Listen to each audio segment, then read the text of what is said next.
Assalamualaikum dan selamat pagi. Anda bersama kami dalam Apa Khabar Malaysia. Saya Helena Pahlavi dan juga rakan setugas saya hari ini. Dan saya Nurul Hidayat Umur. Dan hari ini antara sebentar saja lagi kami akan membawakan lintas langsung mengenai kemangkatan Tun Abdul Taib Mahmud yang telah pun ketika ini difahamkan akan diadakan bahawa untuk sesi penghormatan akhir untuk rakyat jelata pada 8 pagi sehingga 12 tengah hari di Dewan Undangan Negeri Sarawak, dan seterusnya Allahyarham akan disolatkan dan seterusnya akan dikebumikan di Demak Jaya. Dan apa pun kita akan membawakan dari semasa ke semasa lintas langsung, dan sementara itu kita masih lagi bersiaran dalam Apa Khabar Malaysia pada hari ini, dan kami akan membawakan topik-topik dan juga pengisian yang pastinya memberikan manfaat untuk anda sekalian. Betul, dan kepada rakyat Sarawak yang ingin membuat penghormatan terakhir di Dewan Undangan Negeri Sarawak, bolehlah berpakaian warna gelap, dan juga bagi lelaki songkok dan berjalur putih serta samping tanpa corak. Itu antara tata cara ataupun pemakaian yang seharusnya dipakailah semasa memberi penghormatan terakhir. Baik, kita nak teruskan dengan Apa Khabar Malaysia pagi ini dengan beberapa berita dalam portal bernama, di mana perkhidmatan Johor telah pun menangkap 2 ekor gajah jantan yang dipercayai bertindak merosakkan kawasan pertanian berdekatan dengan sebuah kilang jubin di Jalan Kluang Renggam dekat Kluang semalam. Dan pengerusi Jawatankuasa Kesihatan dan Alam sekitar Johor, Ling Tian Sun, berkata usaha bagi menangkap gajah dewasa tersebut dilakukan sejak 2 minggu lalu menerusi ops translokasi gajah liar, dan katanya gajah-gajah tersebut telah pun merosakkan tanaman pertanian di kawasan berdekatan yang juga merupakan laluan penghijrahan gajah-gajah ini. Dan tambahnya lagi, berdasarkan statistik Jabatan Perkhidmatan Johor, terdapat kira-kira sehingga 150 ekor gajah di seluruh negeri, terutamanya di kawasan Kota Tinggi, Kluang, Sugamat dan Mersing. Dan sementara itu juga, Ling berkata Perkhidmatan Johor menerima lebih 1,500 aduan berhubung gangguan haiwan liar pada setiap tahun sejak dari tahun 2022 sehinggalah tahun lepas, dan kebanyakannya adalah berkaitan dengan monyet liar, diikuti dengan babi hutan dan juga gajah. Dan itu pastinya Helena disebabkan kawasan kediaman mereka telah pun mungkin berdepan dengan kawasan-kawasan yang membangun, mengakibatkan haiwan ini keluar daripada habitat asalnya. Okey, dan seterusnya kita beralih kepada negara Afrika Selatan yang bakal mengadakan pilihan raya umum pada 29 Mei. Seterusnya melaksanakan proses demokrasi yang paling pertamanya berawal dilakukan pada 1994 selepas berakhirnya sistem apartheid, dan ianya berikutan bertepatan sekali dengan sambutan 30 tahun kebebasan dan demokrasi negara itu. Dan pilihan raya pertama diadakan pada tahun 1994, dan pada pilihan raya kali ini Ramaphosa dari Parti Kongres Kebangsaan Afrika ANC yang memerintah sejak 1994 dijangka berdepan dengan saingan sengit daripada pembangkang. Inilah pastinya melibatkan proses demokrasi yang dipilih oleh rakyat. Siapakah kerajaan yang bakal mentadbir negara. Dan seperti yang kita sedia maklum, sekarang ini kita berdepan dengan musim cuaca panas, dan kita semua dinasihatkan supaya sentiasa minum air masak dengan sekerap mungkin, dan jauhi aktiviti-aktiviti di luar jika tidak perlu. Dan untuk itu, apa kata, jom kita saksikan juga ramalan cuaca untuk hari ini, dan kemudian bersama dengan rakan setugas dari Bilik Berita. Saksikan.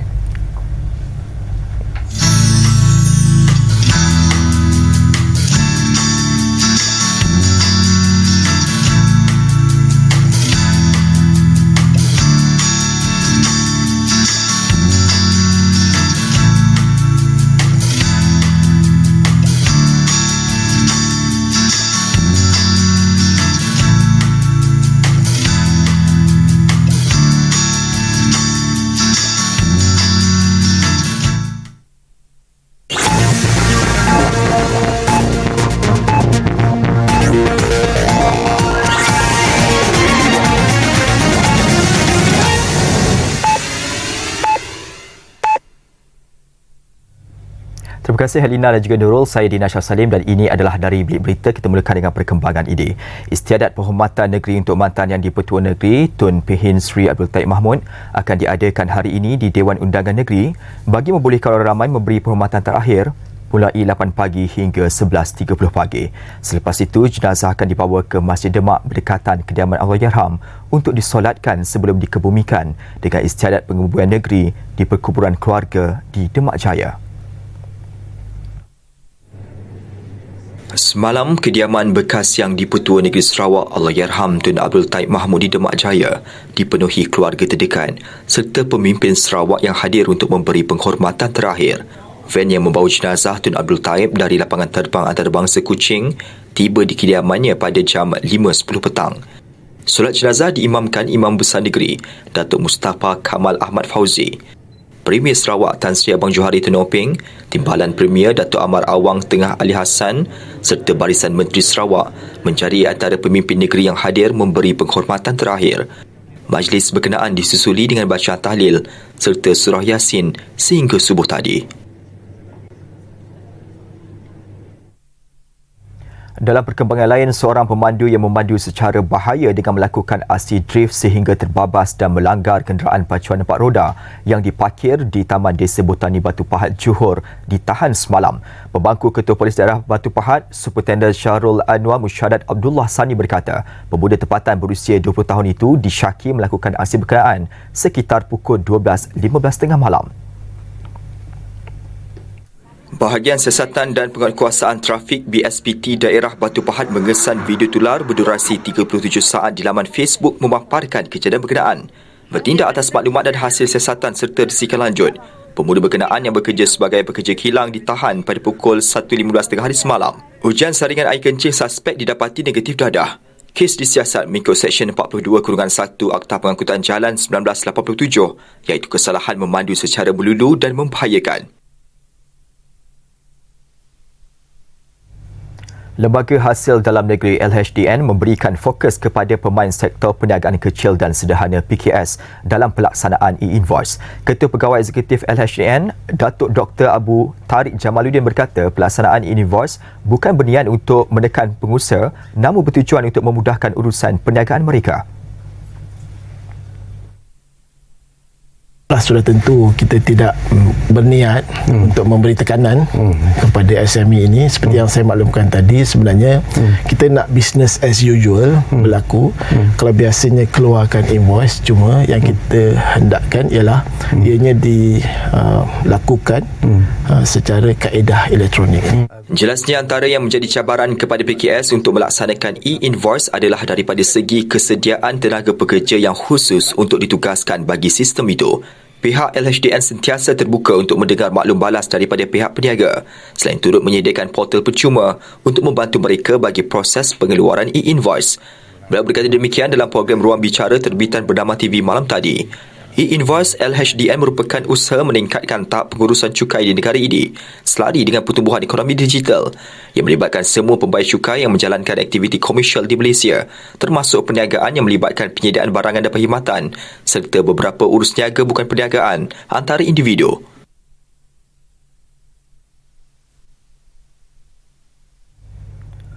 Malaysia meluahkan kekesalan atas kegagalan Majlis Keselamatan Pertubuhan Bangsa-Bangsa Bersatu UNSC menangani situasi genting yang sedang berlaku di Semenanjung Gaza. Menurut kenyataan Kementerian Luar, resolusi yang diusulkan Algeria itu gagal menerusi penggunaan kuasa veto sekaligus melumpuhkan lagi usaha masyarakat antarabangsa menangani malapetaka kemanusiaan di Palestin. Mengambil kira keadaan di Gaza yang semakin meruncing terutamanya serangan besar-besaran oleh Israel di Rafah, jalan penyelesaian yang berkesan untuk menangani krisis itu ialah untuk Majlis Keselamatan PBB melaksanakan kejahatan kemanusiaan dengan serta-merta. Malaysia berpendirian tetap bahawa jalan penyelesaian terbaik terhadap konflik dengan melaksanakan penyelesaian dua negara berdasarkan garis sempadan PRAS 1967 dengan Baitul Maqdis Timur sebagai ibu negara Palestin. Malaysia sekali lagi mengulangi gesaannya supaya negara Palestin diiktiraf sebagai anggota penuh PBB. Amerika Syarikat pada Selasa sekali lagi memveto draft resolusi UNSC mengenai perang Israel-Palestin yang menghalang permintaan untuk gencatan senjata kemanusiaan segera. Seramai 13 anggota majlis mengundi menyokong draft resolusi yang diusulkan Algeria, manakala Britain berkecuali. Amerika Syarikat buat kali ketiga menggunakan kuasa vetonya terhadap draft resolusi berkaitan Gaza sejak permulaan konflik pada 7 Oktober lalu. Sekian dari Bilik Berita. Assalamualaikum dan salam hormat.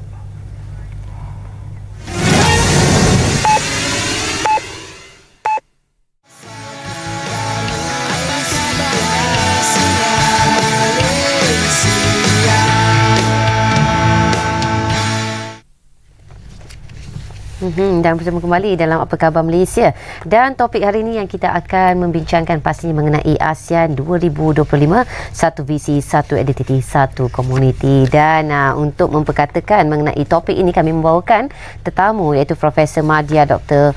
Koh Ying Hui, merupakan daripada Jabatan Pengajian Antarabangsa dan Strategik Fakulti Sastra dan Sains Sosial daripada Universiti Melaya. Selamat pagi Doktor. Apa khabar? Selamat pagi. Khabar baik. Okay. Dan terima kasih Doktor kerana sudi bersama dengan kami. Dan 57 tahun penubuhan ASEAN, dan kita dapati organisasi serantau ini semakin berkembang. Namun kita tak boleh nak nafikan bahawa ada beberapa perkara yang menjejaskan kredibiliti ASEAN, misalnya tentang pendirian politik seperti di negara Myanmar, dan mungkin yang dilihat komuniti luar, ASEAN sendiri tak boleh uruskan ASEAN. So apa pandangan doktor, perlukah kita membuat satu rombakan dalam polisi pentadbiran politik dalam ASEAN? Masa kita bincang tentang soal ASEAN, sememangnya selalu kita bincang tentang dasarnya yang non-intervention. Jadi banyak versi lah tentang pemahaman tentang non-intervention ni. Dan semasa krisis Myanmar berlaku, seperti yang kita tahu, ASEAN telah keluarkan 5-point konsensus itu, 5 poin kesepakatan, di mana mereka ASEAN leaders diorang telah berjanji untuk bagaimana untuk mengatasi konflik yang berlaku di Myanmar. Namunnya terdapat banyak kritikan tentang kenapa setelah kita sudah ada 5-point konsensus, tetapi isu di Myanmar sampai sekarang sebenarnya belum lagi diselesaikan. Jadi kita boleh lihat dan mengupas isu ini dengan apakah kita harus mengkaji semula polisi ASEAN dalam isu ini. Jadi selain daripada ASEAN, isu Myanmar juga telah dibawa ke ICJ sebenarnya, tapi bukan oleh ASEAN sendiri, tapi oleh Gambia. Jadi masa kita mengupas isu ni, kita juga harus sedar walaupun dalam ASEAN ini kita ada 10 negara sekarang, dengan Timor Leste yang dalam secara prinsipal dimasukkan ke dalam ASEAN, ada perbezaan politik di kalangan negara-negara Asia Tenggara ini yang telah menyebabkan semasa menangani krisis konflik sebegitu besar di Myanmar itu tidak dapat diselesaikan dengan cara yang lebih baguslah, lebih sustainable. Sebab isu Myanmar bukan sahaja yang isu konflik yang dihadapi di peringkat ASEAN. Jadi saya rasa apa yang kita harus buat dalam mengkaji semula dasar luar ataupun polisi ASEAN ini, mungkin untuk kita lihat kembali non-intervensi itu. Apakah bagaimana pemahaman dan macam mana kita interpret non-intervensi. Non-intervensi, kalau kita lihat sebenarnya semua negara ASEAN ini mereka juga anggota daripada PBB. Di PBB itu kita telah kata tentang humanitarian assistance dan sebagainya. Sebenarnya ada konsep responsibility to protect, di mana semua negara, bukan saja di peringkat ASEAN, seharusnya ada tanggungjawab tersebut. Saya rasa mungkinnya memperbesarkan skop pemahaman non-intervensi itu sangat diperlukan, memandangkan krisis Myanmar itu melibatkan kematian yang agak tinggi. Dan apa yang kita difahamkan juga ya, adakah kali ini dalam ASEAN turut akan membahaskan atau mengenai isu Myanmar buat kesekian kalinya? Bagaimana pandangan doktor? Saya rasa apa yang terjadi dengan isu Myanmar ini, setelah mereka bertandatangani 5-point konsensus, terdapat negara-negara Asia Tenggara di ASEAN yang telah melakukan tindakan yang berbeza daripada 5-point konsensus, di mana ada pihak yang telah menjalinkan kerjasama dengan military junta yang ada di Myanmar, tapi ada negara Asia Tenggara yang enggan ataupun lebih reluctant ya untuk menjalankan kerjasama yang lebih rapat, dan ada juga insiden di mana military junta tidak menghadiri mesyuarat-mesyuarat yang telah dijalankan ataupun enggan untuk menjalankan dialog yang telah dijanjikan dan sebagainya. Jadi isu ini agak kompleks lah dari segi pemikiran yang berbeza di antara negara-negara ASEAN ini. Tapi doktor, dalam kita nak mencapai satu misi, satu visi, satu identiti, satu komuniti ini, tidakkah tindakan itu sebenarnya menjejaskan ataupun melanggar ketetapan yang telah pun dipersetujui bersama dengan negara-negara ASEAN lain? Ya, masa kita cakap yang ASEAN 2025 memang satu komuniti, dan apa yang menarik adalah Malaysia sebenarnya memainkan peranan yang sangat besar dalam ASEAN Community 2025, sebab semasa 2015 declaration itu ditandatangani di Kuala Lumpur sendiri. Jadi memang tahun ni kita nampak Laos yang menjadi chairman, tetapi tahun depan Malaysia memang banyaklah ramai yang terutamanya daripada civil society yang melihat apakah tindakan Malaysia mungkinnya, di mana kalau kita tengok indeks demokrasi yang baru-baru ni, Malaysia telah berada di tempat yang paling tinggi di rantau Asia Tenggara. Jadi semasa kita bincang tentang satu komuniti dan sebagainya, politik itu tidak dapat dipisahkan. Isu demokrasi tidak dapat dipisahkan, terutamanya sekiranya kita lihat isu krisis dan sebagainya yang berlaku di rantau ini. Jadi dengan idea satu komuniti ini, tetapi apa yang menarik dengan ASEAN juga, kita tidak harus lupa bahawa ia adalah satu rantau yang sangat diverse, ya, dengan culture yang berbeza, budaya berbeza, bahasa yang berbeza. Jadi visi itu memang ada, misi itu memang ada, namun cabaran-cabaran politik dan pegangan politik yang berbeza juga menjadi antara salah satu faktor. Dan saya rasa selain daripada itu, pada masa sekarang saya rasa isu yang atau cabaran yang lagi besar sebenarnya adalah cabaran dari segi geopolitik, ya, di mana ada kuasa-kuasa besar yang bersengketa sepertinya US dengan China, ataupun konsep Indo-Pasifik yang telah sebenarnya menjadikan isu politik dan krisis di rantau ini lebih kompleks lah. Dan doktor, yang antara kita fahami, antara salah satu legasi ASEAN adalah pembentukan konsep natural dan juga konsep yang tidak berpihak kepada mana-mana pihak, ya. Namun apa juga yang dapat kita saksikan, ada segelintir negara-negara ASEAN yang bertindak secara unilateral dengan mengadakan hubungan ketenteraan dengan negara-negara kuasa besar. Dan bukankah tindakan ini dilihat seakan-akan melanggar ketetapan yang telah pun dipersetujui bersama dalam ASEAN ini? Bagaimana?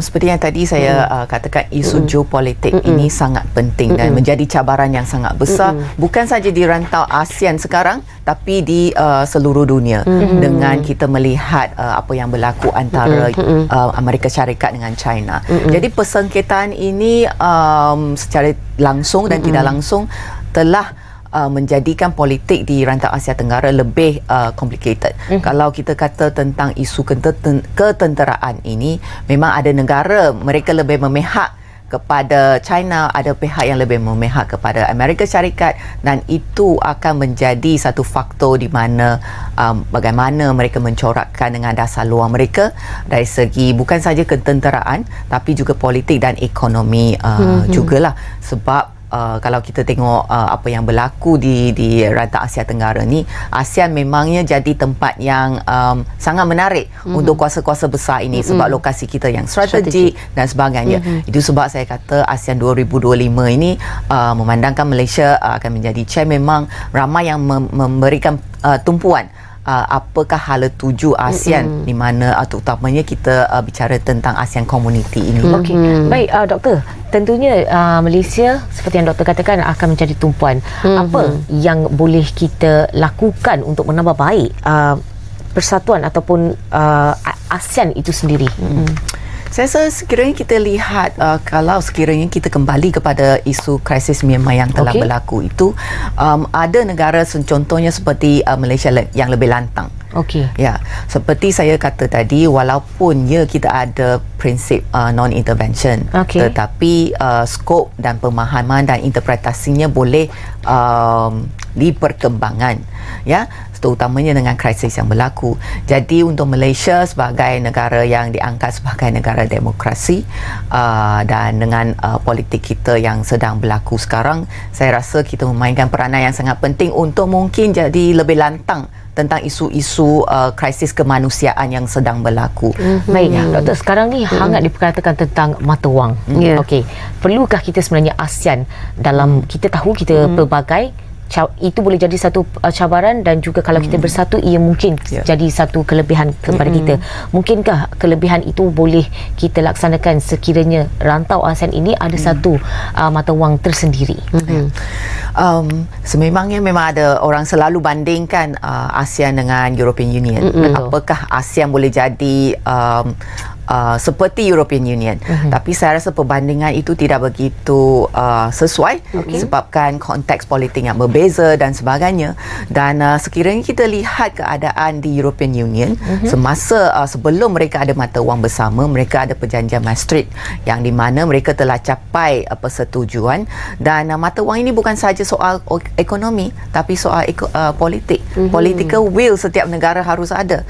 Jadi dengan keadaan mata wang yang hangat bicarakan sekarang, dan tambahnya dengan kalau kita lihat 10 negara ASEAN, kita ada jurang ekonomi yang sangat besar. Okey, ya. faham. So ada negara yang kaya, ada negara yang miskin, ada negara yang sedang membangun dan sebagainya. Jadi sekiranya kita ingin ada mata wang yang dikongsi bersama, memangnya mesti ada negara yang tidak setuju pada sekarang lah. Tetapi memang soalan mata wang yang sama itu boleh menjadikan ekonomi itu lebih integrasi dan untuk meningkatkan pelaburan dan sebagainya. Tapi saya tidak rasa itu sesuai untuk keadaan ASEAN sekarang, dan saya tidak rasa ada leaders di ASEAN yang akan setujulah dengan proposal ini. Okey, faham? Okey, dan mungkin pandangan doktor dikatakan ketika ini tidak sesuai. Mengapa? Kerana dikatakan tidak sesuai, adakah keadaan ekonomi ketika ini negara-negara ASEAN dilihat pembangunannya berbeza-beza, menjadikan ianya tidak ada titik persamaan di situ? Bagaimana? Pembangunannya berbeza, satu masalah, satu cabaran. Tetapi bagi saya, selain daripada ekonomi, cabaran yang lagi besar sebenarnya political will. Ya, ada negara, contohnya kemasukan Timor Leste ke dalam ASEAN telah mengambil masa yang sangat panjang sekali. Dan antara satu persoalan sebenarnya adalah tentang ekonomi yang berlaku di ASEAN. Kerana sekiranya ASEAN bergerak secara di peringkat regional organisasi, mereka harus saling bergantung, kan? Ya, jadi setiap kali ada ekonomi, mereka akan mungkin terjejas. Jadi saya rasa itu antara satu cabaran lah. Jadi political will tu sememangnya harus ada, sebab itu yang berlaku di European Union sebelum mereka setuju dengan mata wang yang bersama. Sebab politik dan ekonomi itu harus seiring, berjalan bersama. Ya. Baik, terima kasih Profesor Madya Dr. Koo Yin Hui dari Jabatan Pengajian Antarabangsa dan Strategik Fakulti Sastra dan Sains Sosial daripada Universiti Malaya atas perkongsian tentang ASEAN 2025, dan kita nak berehat seketika, kembali selepas ini.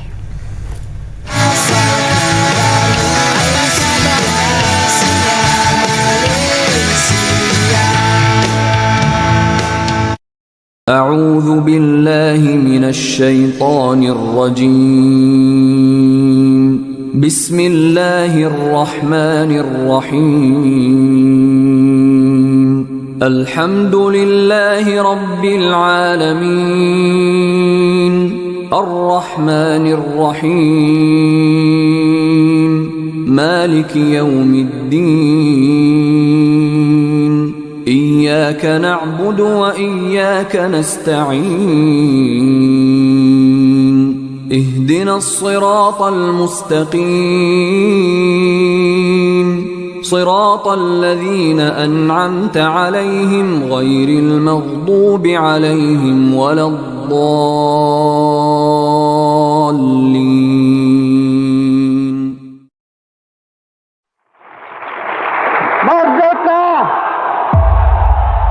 kita hendaklah menghadapi dunia baharu ini dengan berani dan keyakinan dan keazaman hendak hidup dan berjaya sebagai satu bangsa yang mulia. Hendaklah kita rela dan bersedia mempertahankan negeri kita ini dengan jiwa raga kita.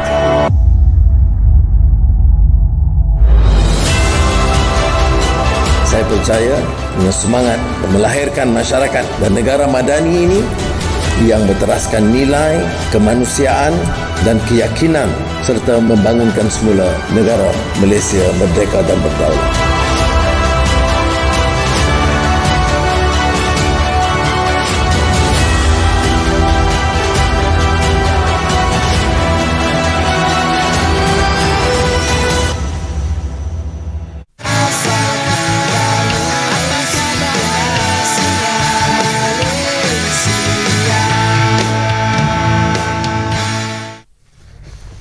Okey, bila kita cakap tentang ikan bilis, ikan jerung ni, apa yang bermain di fikiran Nurul? Okey, kalau awak tanya saya, Helena, ikan bilis ikan jerung pastinya kita melibatkan satu entiti yang besar dan juga yang kecil. Yang jerung ni lebih kepada yang atas-atasan dan yang bilis ni bawah-bawahan. Alah, bilis je dia tu. Ataupun wow, macam tapi jerung bukankah lah. ikan bilis sekarang lagi mahal? Itulah dia. Mungkin hari ini kita nak rungkaikan apakah peranan bilis dan jerung. Adakah daripada yang bilis ini menjadikan orang kata bilis nampak kecil, tetapi kecil-kecil kita tak tahu sejauh mana impak kecil ni akan memberikan kesan yang besar. Betul. Untuk itu kita bersama dengan tetamu kita di studio pada ketika ini iaitu Encik Muhammad Nur Lokman Semingan, Ketua Cawangan Pendidikan Bahagian Pendidikan daripada SPRM untuk membincangkan tentang isu rasuah ikan bilis ikan jerung ini. Baik. Rasuah ni kita dah tahu memang bukan perkara yang asing di Malaysia. Tapi kita nak tahu kenapa ia masih berterusan walaupun pelbagai cara telah kita lakukan untuk menghalang ia daripada berlaku. Baiklah, bismillahirrahmanirrahim. Assalamualaikum warahmatullahi wabarakatuh. Pertamanya terima kasih mengundang SPRM untuk bersama program Apa Khabar Malaysia. Bagi menjawab persoalan tu, kalaulah kita nak sembang kat sini tak cukup masa saya rasanya, ya. Tetapi bahasa mudahnya kalau saya boleh katakan di sini, mengapa ianya masih berterusan, itu lebih kepada sikap lah, sikap ataupun toleransi kita sebagai ahli masyarakat terhadap rasuah itu sendiri. Saya berikan satu contoh lah. Contoh yang mudah, contoh seperti mana kalaulah seseorang itu melakukan kesalahan lalu lintas dan kemudian melakukan kesalahan dan ditangkap ataupun contohnya kemudian ada sekatan jalan raya dan kemudian hendak ditawarkan saman. Jadi kalau kita lihat pengalaman saya lah, kalau menjadi sebagai pegawai BPR SPRM, sikap orang yang melakukan kesalahan itu kadang-kadang dia try ataupun cuba tolong lepaskan saya, kan, janganlah ambil tindakan kat saya janji tak nak buat lagi dah, ataupun saya insaf contohnya.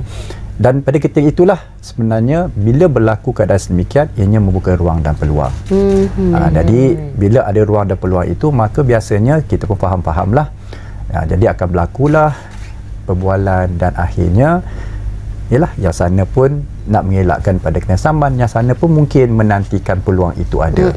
Jadi sebenarnya untuk melakukan perubahan ini, pertamanya kita kena berubahlah. Berubah. Ini kita tak nak cakap dari satu, kita bermula pada diri kita sendiri.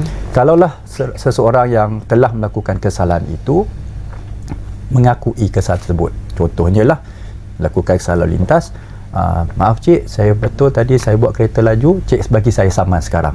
Jadi kalau itulah sifat yang dapat dibentuk oleh setiap warga negara di dalam negara kita, saya pasti sedikit sebanyak itu akan mengurangkan mungkin ruang dan peluang dan menutup daripada orang tu dah expect kan, ni ada peluang, tetapi alamak dia minta surat saman pula. Jadi kalaulah setiap warga negara kita mempunyai sifat sedemikian, saya percaya isu persepsi rasuah terutamanya lah isu memberi ke ataupun orang yang dikatakan cuba meminta di kalangan puak kuasa terutamanya, ini akan secara perlahan akan orang kata secara perlahan, orang kata di segi amalan seperti ini lama kelamaan boleh dihentikan sekiranya ada perubahan sikap bermula pada diri kita sendiri.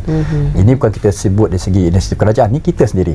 Kalau kita sendiri masih lagi bersifat sedemikian, maka saya rasa sudah pastilah usaha kerajaan dan juga agensi-agensi yang dipertanggungjawabkan untuk memberantas rasuah sudah pasti akan menjadi lebih mencabar kerana sifat toleransi itu masih ada di dalam setiap diri masyarakat warga negara Malaysia. Dan Tuan, kita nak tahu juga mengenai rasuah. Sinonim dengan rasuah adalah pastinya yang terlintas di fikiran kita adalah memberi duit, ya? Dan adakah rasuah ni dikategorikan daripada segi apa selain daripada duit semata? Baik, bila kita sebut pasal rasuah, jadi bila rasuah ni ialah satu perbuatan jenayah, itu pasti kena orang kena tahu. Maksudnya walaupun ada setengah mengatakan ianya telah dibudayakan, normalisasi dan sebagainya, tapi itu bukan normalisasi yang baik. Ini adalah satu perbuatan yang bercanggah dengan undang-undang dan itu adalah perbuatan jenayah yang boleh dikenakan hukuman pemenjaraan atau dan juga denda. Tetapi ia tidak melibatkan wang. Ia mengikut pengalaman ataupun berdasarkan penyiasatan kes SPRM, bukan sekadar wang, kadang-kadang melibatkan perkhidmatan, melibatkan komision dan sebagainya. Dan lazimnya bila seseorang itu ditangkap kerana melakukan kesalahan rasuah, macam tadilah disebut, dia akan menggunakan pelbagai istilah seolah-olah untuk memberikan justifikasi bahawa habuan itu boleh diterima oleh seseorang yang meminta rasuah tersebut. Dan sebab itulah ikut pengalaman kami, bila kita tanya kenapa ambil duit rasuah, dia kata itu bukan duit rasuah, itu duit saya tolong orang. Macam pernah selalu disebut, kenapa ambil rasuah, itu sebenarnya saya punya komisen ataupun hadiah. Adakah hadiah pun turut dikategorikan sebagai rasuah? Hadiah itu sebenarnya kalau kita lihat sudah pastilah ianya dia agak bukan kata teknikal lah. Maksudnya kalau hadiah ni sebenarnya pertamanya kita kena tengok bagaimana hadiah itu diberikan, sudah pasti. Dan sudah pastilah kalau maksud bagaimana hadiah itu diberikan. Kalau hadiah tu biasanya kenapa kita nak bagi hadiah tersebut? Biasanya kalau hadiah yang orang, macam contohlah kan, kalau kata hadiah diberikan atas sifat kasih sayang antara bapa dengan anak, isteri kepada suami, dan lazimnya biasalah kalau trend sekarang ni kan, orang akan share dekat dalam Instagram dia, sekarang yang lebih kreatif buat TikTok, nak tunjuk kasih sayang itu dipaparkan. Tetapi kalau kita tengok di seputar rasuah ni, kalau hadiah-hadiah sedemikian, dia tak akan share di sosial media. Kenapa? Dia tak nak orang tahu, kerana dia tahu benda tu salah. Jadi orang Malaysia ni dia masih adalah sifat malu-malu nak share benda-benda yang ni, dia tak akan share. Sebab kalau ikut pengalaman saya lah, saya tak pernah jumpa lagi ni kontraktor bagi kepada kuasa kerajaan sebab dapat projek dia buat TikTok, tak ada lagi, sebab dia tahu benda tu salah. Betul kan? Tetapi kalau isteri hadiah anniversary, I love you, jannah dan sebagainya kan, jadi itu dia kongsikan. Jadi sebenarnya kalau kita sebut macam mana kita nak bezakan, biasanya kalau benda-benda yang yang menyalahi undang-undang macam rasuah, hadiah dan sebagainya, biasanya ia pertamanya yang kata dia punya red flag ni adalah dia tidak ada ketelusan.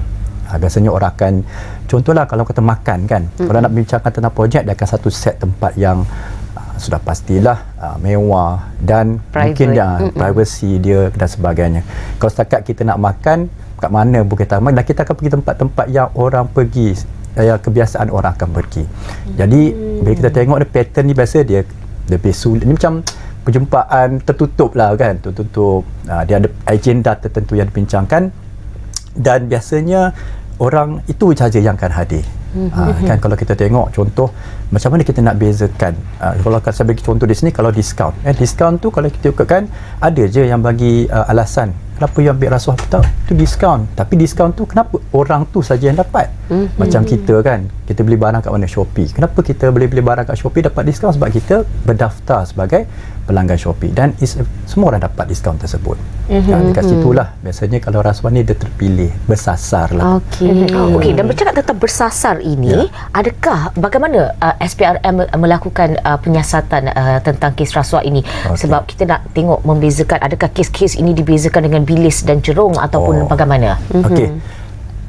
Bilis jerung tu itu istilah lah, istilah. Tapi sebenarnya bila kita sebut tentang tindakan penyiasatan itu, sebenarnya SPRM dia tidak boleh ataupun kita tidak sewenang-wenangnya membuka kertas siasatan tanpa kita membuat pengesahan maklumat tersebut. Okey. Contohnya kalau seseorang yang ingin menjadi pemberi maklumat, biasanya ada prosedur yang perlu mereka jalani dan perlu dipatuhi di SPRM. Dan kita akan semak setiap kandungan aduan ataupun maklumat yang diberikan. Kita akan menemuduga orang yang datang mengukuhkan aduan supaya aduan yang diberikan itu kita dah kata kita telah membuat pengesahan. Ada asas untuk kita meneruskan siasatan terbuka terhadap orang yang diadukan tersebut. Jadi setelah semua kriteria-kriteria itu dipatuhi, barulah kita akan membuka kertas siasatan. Jadi bila kertas siasatan dibuka, kita akan adalah tata cara prosedur kita yang mana kita kena patuh. Kalau kita tak patuh, pertama ada implikasi di segi perundangan. Kalau kata dari segi pentadbirannya, kalau kita tak patuh arahan-arahan tertentu, boleh dikenakan tindakan tata tertib. Ataupun kita bertindak di luar bidang kuasa, kita boleh disaman oleh orang yang terkesan akibat pertindakan tersebut. Mungkin dia rasa, kenapa saya kena siasat, ini penganiayaan daripada saya, dia boleh saman kita. Itu dibenarkan di sisi undang-undang. Okey, itu anda sejauh mana ya untuk memberi perhatian terhadap tanggapan masyarakat bahawa wujudnya isu-isu rasuah membabitkan ikan bilis dan ikan jerung, apabila ikan bilis ni seringkali mudah sahaja untuk dihukum, sedangkan ikan jerung ini kadang-kadang jarang berlaku dihukum ataupun mudah sahaja terlepas ataupun hukumannya sangatlah ringan. Bagaimana? Baik, pertama bila berkaitan dengan tak kisahlah sama dia diiktiraf sebagai orang yang berkedudukan tinggi ataupun orang kebiasaan ataupun penjawat awam ataupun orang awam, dan sebenarnya prinsip yang dipegang oleh kita lah sebagai agensi pemberantasan rasuah, kita melakukan penyiasatan. So daripada data-data penyiasatan itulah kita boleh menentukan sama ada tak sure daripada penyiasatan tersebut, kita boleh sure kepada Jabatan Peguam Negara untuk memberikan satu keputusan bahawa orang yang disiasat itu boleh dituduh di mahkamah ataupun tidak. Maksudnya proses menentukan pendakwaan, tindakan selanjutnya terhadap orang tersebut hanyalah sure yang diputuskan oleh Jabatan Peguam Negara.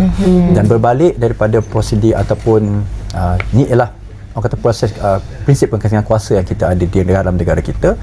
Bila Jabatan Peguam Negara telah memutuskan untuk katakanlah orang yang kita siasat itu kita show untuk dituduh di mahkamah, Jabatan Peguam Negara membuat keputusan untuk menuduh orang tersebut. Tak kiralah dia siapa Datuk Seri ke Tan Sri, adalah dapatan daripada keputusan tersebut dan orang tersebut akan dituduh di mahkamah dan mahkamah lah yang akan membuat keputusan. Jadi kalaulah dikenakan pemenjaraan 1 hari dan sebagainya, itu mungkin semasa perbicaraan berlangsung dan orang itu didapati bersalah, mungkin ada faktor-faktor mitigasi yang telah dikemukakan kepada mahkamah yang mahkamah rasa 1 hari sajalah. Jadi untuk kita jawab tu sukarlah sebab kita bukanlah individu yang menentukan keputusan tersebut. Tapi biasanya netizen akan tanya kami lah, tapi kita akan explain cara yang itulah prosedur ataupun itulah amalan yang sedia ada dia pakai dalam negara kita. Dan saya kira itu adalah salah satu cara kita mendidik masyarakat supaya memahami konsep kan.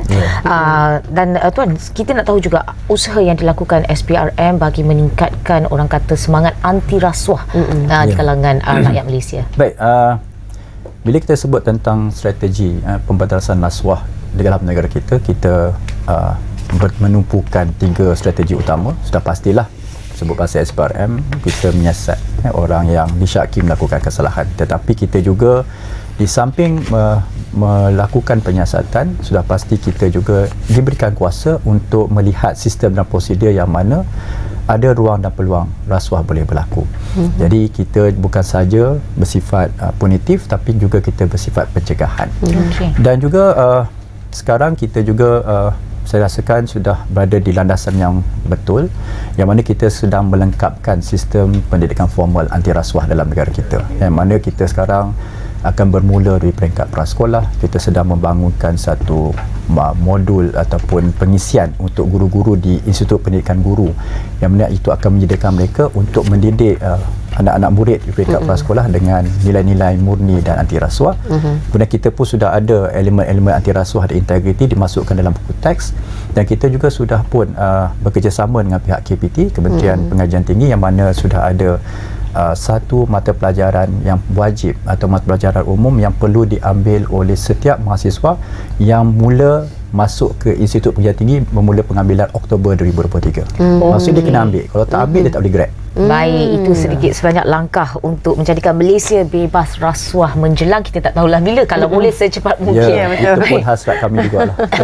Baik, terima kasih Encik Muhammad Nur Luqman Samingan, Ketua Cawangan Pendidikan Bahagian Pendidikan SPRM atas perkongsian tentang rasuah itu tadi. Dan kita nak berehat seketika, anda semua jangan ke mana-mana.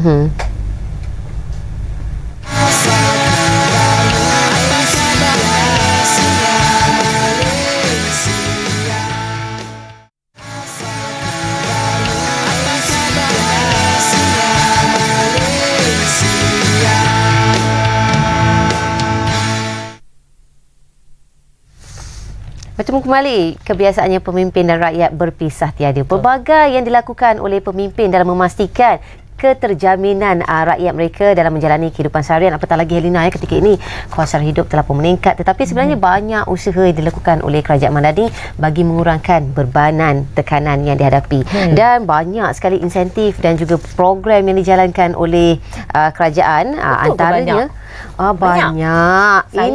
Ini antara orang yang tak ambil tahu ke tak tahu, ataupun buat-buat tak tahu.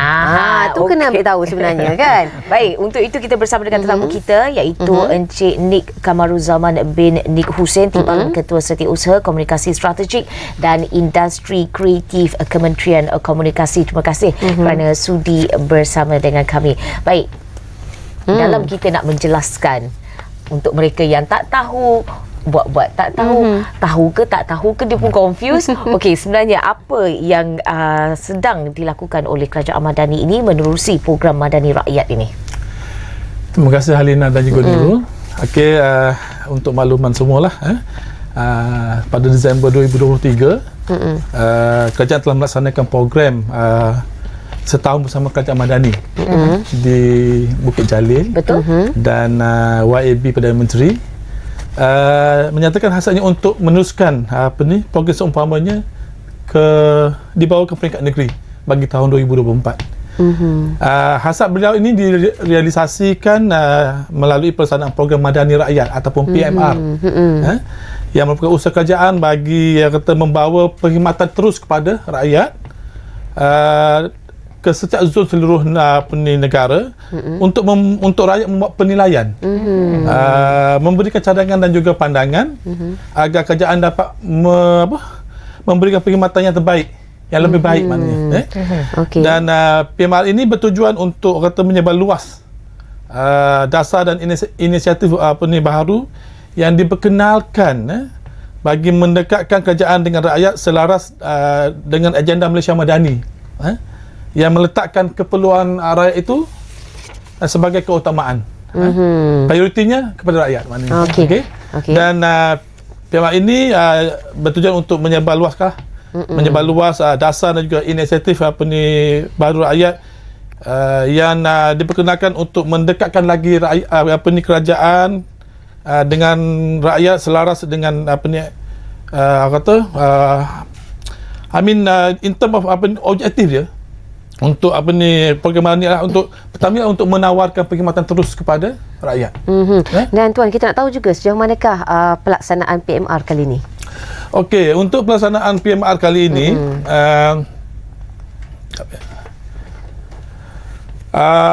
untuk makluman, PMR ini akan dilaksanakan melalui unit penyelesaian lonjakan prestasi ataupun PACU, Jabatan Perdana Menteri lah. Negeri peneraju dan juga Kementerian Peneraju di 6 zon di seluruh negara, bermula di zon tengah yang diteraju oleh Pejabat Setiausaha Kerajaan Selangor dan Kementerian Pertanian dan Keterjaminan Makanan KPKM. PMR Zon Tengah ini merupakan program yang pertama tahun ini dan dilaksanakan bagi menyampaikan perkhidmatan secara langsung dan memberi ruang kepada rakyat untuk mengetahui lebih lanjut program-program dan juga aktiviti yang ditawarkan oleh kerajaan Persekutuan, Kerajaan Negeri Selangor, Perak dan juga wilayah Persekutuan Putrajaya dan Kuala Lumpur.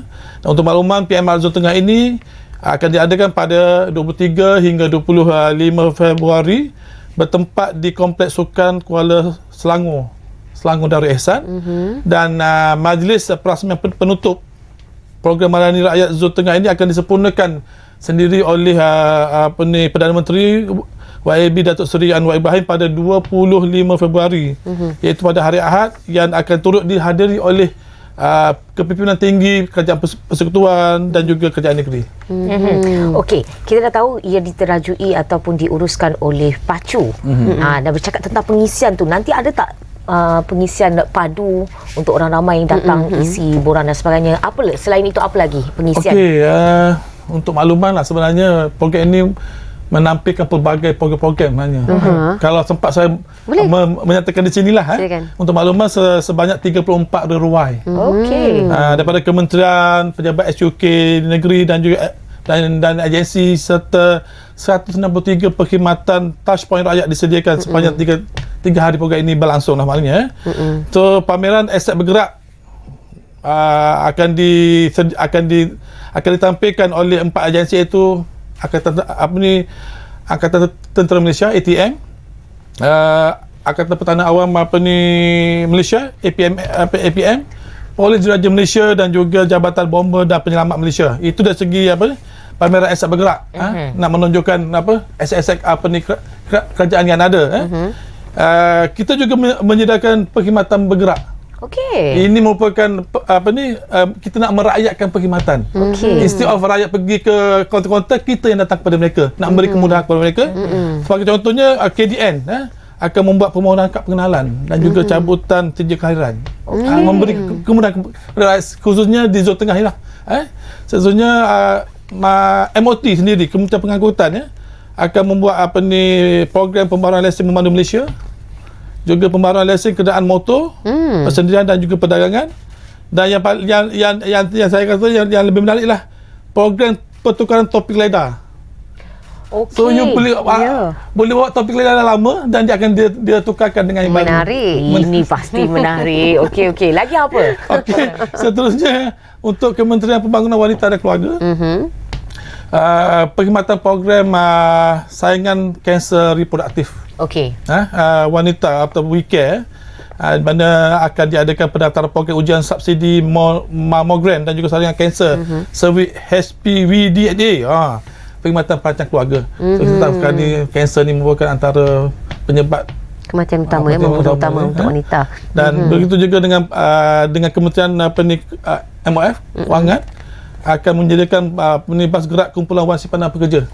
Mana di sini kita boleh semak balik kita punya KWSP apa semua dan bagi klinik Kementerian Kesihatan Malaysia KKM akan menyediakan klinik pergi yang bergerak. Yang menyediakan khidmat pemeriksaan gigi dan juga rawatan ringkas pergigian lah. Rugilah dapat rawatan sekali.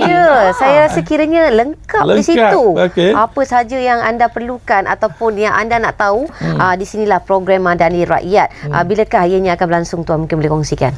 Okey, program ini akan berlangsung sebenarnya 23 hingga 25 hari bulan Februari, bertempat di Kompleks Sukan Kuala Selangor, Selangor Darul Ihsan. Okay. Kita dah tahu ada beberapa aktiviti tadi macam Tuan kongsikan Kementerian Wanita dan sebagainya. Apa yang paling menarik untuk Kementerian Komunikasi pula? Okey. Yelah, sebagai kementerian peneraju sebenarnya Kementerian Komunikasi ini dipertanggungjawab untuk menyelaras keseluruhan program PMR ni maknanya. Okey. So untuk Kementerian Komunikasi kita ada untuk komunikasi kita menawarkan pelbagai aktiviti yang menarik. Di mana kita ada reruai kita sendiri. Boleh ambil perhatian gerai nombor K10. Itu dan kementerian melalui agensi di bawahnya, contohnya RTM akan membuat promosi muat turun aplikasi RTM Click betul-betul percuma, secara percuma. Dan juga kuis RTM Click dan juga DJ Corner Selangor FM. Dan manakala bagi Jabatan Penerangan Malaysia, kita ada aspirasi digital karikatur, fotobook, edaran bahan penerbitan dan juga My Photo Japan. Mana mereka boleh mendapatkan foto-foto yang ada dalam arsip jabatan penerangan, khususnya yang lama-lama kan, yang ada nilai-nilai apa ni sejarah apa semua kan. Dan satunya Bernama sendiri sebagai agensi di bawah Kementerian Komunikasi akan membuat promosi QR social media, sesi trivia, dan juga spin and win. Ini lebih kepada ni lah. Dan pastinya semua ada hadiah-hadiah menarik di sini, ya. kan? Manakala untuk Finas, kita ada VR interactive game, meet and greet. Kita ada pelakon-pelakon yang sedang menjalani penggambaran filem, itu Tisha Oy merupakan seorang pelakon, dan juga Nick Rifai juga merupakan seorang pelakon. Dan kita juga ada tayangan amal, tayangan promosi filem. Untuk filem Melayu kita ada Tanti Ana. Kemudian kita ada Ciong Sam Merah Darah untuk filem Mandarin. Manakala untuk filem Tamil kita ada 3 filem yang akan disiarkan, yang ditayangkan. Agrinai, Orukanda, Soletasa, dan juga Danush. Itu dia. Itu kan banyak pengisian yang banyak menarik. Pengisian. Kalau orang lihat apa yang tuan kongsikan, setiap kementerian membawa pelbagai pameran dan juga konten yang ingin diketengahkan. Dan kebiasaannya apabila program Madani Rakyat, rakyat akan apa yang difikirkan adalah barang-barang basah, jualan barang basah. Betul. Adakah ianya turut akan diadakan? Untuk keperluan asas kita katakan keperluan asas. So untuk PMR kali ini kita dia Kementerian Peneraju ialah Kementerian Pertanian dan juga Keterjaminan Makanan kan. Jadi akan diadakan jualan agro dan mega madani. Selama 3 hari dengan usaha KPKM, KPDN, KUSKO, KDN, KKDW dan juga SUK Perak dan juga Selangor yang melibatkan 61 usahawan. Di mana pelbagai produk seperti bahan mentah, ayam, daging, ikan dan beras, makanan, minuman, bahan rucik, produk industri asas tani akan ditawarkan dengan harga yang murah. Itulah saya tengok ayam bulat RM10. Betul ni, daging lembu tempatan RM30 sekilo. Mana nak dapat? Pasti siap ada package combo. Ada telur, ada sayur dan sebagainya. Telur mahal sangat kan? Minyak masak 5 kilo RM24. Lepas tu ada produk peladang dengan harga istimewa. Nak raya kan bolehlah stok puasa. Nak raya nak puasa buat lupa. Bolehlah beli gula, bolehlah beli kordial dan sebagainya. Pastinya ada sayur-sayuran dan sebagainya. Okey, kita tahu dia PMR akan diadakan di Kompleks Sukan Kuala Selangor. Namun kita tahu bahawa kawasan itu tak adalah mudah dengan pengangkutan awamnya dan sebagainya. Namun kita nak tahu apa yang disediakan untuk memudahkan rakyat untuk mengunjungi PMR kali ini. Okey, bagi kemudahan pengunjung ke PMR Zon Tengah ni, agensi penguatkuasa seperti polis, PDRM, Rela, majlis MPKS Kuala Selangor, majlis Pembandaran Kuala Selangor, dan juga pejabat daerah dan tanah keluarga Kuala Selangor akan melaksanakan penyelarasan kawalan trafik bagi memudahkan pergerakan orang ramai lah maknanya. Dan sebagai usaha untuk memudahkan rakyat, Majlis Perbandaran Kuala Selangor akan menyediakan kemudahan shuttle. Okey, dari mana ke mana? Kenderaan seperti van ada 18 biji, tram ada 3 buah, bas mini ada 2 buah, dan juga bagi sebanyak 8 buah untuk kemudahan pengunjung yang hadir. Secara keseluruhan, pihak MPKS menyediakan sejumlah 2,059 parkir kenderaan di sekitar kawasan Kompleks Kuala Selangor. Itu dia, sebanyak 2,500 parkir disediakan. Tapi jangkaan kunjungan orang ramai ke PMR kali ini berapa pula? Kalau ditengok kepada parkir tu 2,000 tu, mana kita menjangka lebih kurang dalam up to 10,000 lah mana pengunjung. Dan kita juga menyediakan kemudahan asas lah seperti surau, gerai makanan, tandas, dan juga pasukan perubatan yang akan standby 24 hours maknanya untuk kemudahan rakyat. Itu dia. Dan Tuan, berdepatan itu untuk memastikan mereka datang kunjung, apakah yang boleh yang kita kongsikan kepada mereka di luar sana ni supaya jangan lepaskan peluang untuk mengunjung PMR di zon tengah bagi mereka yang berada di kawasan berdekatan ini. Okey, harapan penganjur lah maknanya. Pak ini dapat mendekatkan kerjaan dengan rakyat serta objektif Malaysia Madani melalui program ini dihayati serta difahami oleh rakyat maknanya. Kita nak rakyat faham akan hal tuju dan juga berdasarkan juga kepada dasar-dasar juga inisiatif yang ditawarkan bagi kesejahteraan rakyat. So sebagai pelbagai aktiviti menarik akan disediakan untuk semua pengunjung serta peluang untuk bertemu dengan dengan lebih dekat dengan YAB Perdana Menteri kita yang kita sayangi dan serta inisiatif kerjaan yang lebih terpintih mana kita nak bagi maklumat secara langsung maknanya. Dan untuk maklumat lanjut serta program Madani Raya ini sila layari laman sesawan www.malaysiamadani.gov.my dan kepada pengunjung di luar sana, rakyat di luar sana, penonton di luar sana, ayuh semua kita mudahkan program Madani Rakyat Zon Tengah yang akan diadakan di komplek Sukan Kuala Selangor pada 23 hingga 25 Februari, iaitu hari Jumaat hingga Sabtu, jam 9 pagi hingga 10 malam. Dan jangan lupa saksikan majlis perasmian penutupan pada 25 Februari 2004 pukul 3 petang. Menerusi siaran langsung, menerusi sesi penyiar tempatan dan juga Facebook Live Malaysia Madani. Okey, jangan lepaskan peluang.